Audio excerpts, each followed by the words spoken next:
2020 বৰ্ষৰ ছাত্ৰক সন্মান আমি অসমৰ দুগৰাকী প্ৰসিদ্ধ ব্যক্তিলৈ আগবঢ়াবলৈ আগবাঢ়িছোঁ।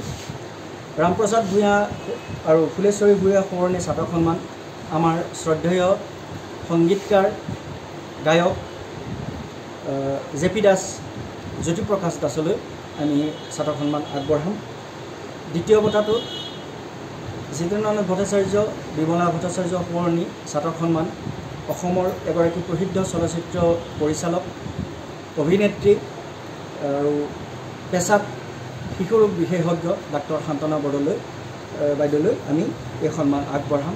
আমি সাধাৰণতে নৱেম্বৰ মাহৰ দ্বিতীয় ভাগৰ পৰা আমি সাধাৰণতে এই অনুষ্ঠান অনুষ্ঠিত কৰি আহিছোঁ, কিন্তু এইবাৰ আমাৰ সাম্প্ৰতিক অৱস্থাৰ পৰিপ্ৰেক্ষিতত আমি কিছু পিছুৱাই ডিচেম্বৰ মাহৰ দ্বিতীয় ভাগলৈ আমি এই অনুষ্ঠান অনুষ্ঠিত কৰিম বুলি আমি মনতে ভাবিছোঁ।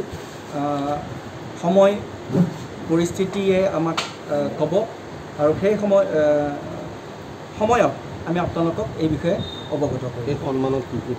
এই সন্মানত ছাতকৰ এখন প্ৰশস্তি থাকিব, অংগবস্ত্ৰ আৰু তাৰ লগতে নগদ 15,000কৈ এটা মাননি এটা থাকিব আৰু এটা স্মাৰক ফলক এখন থাকিব।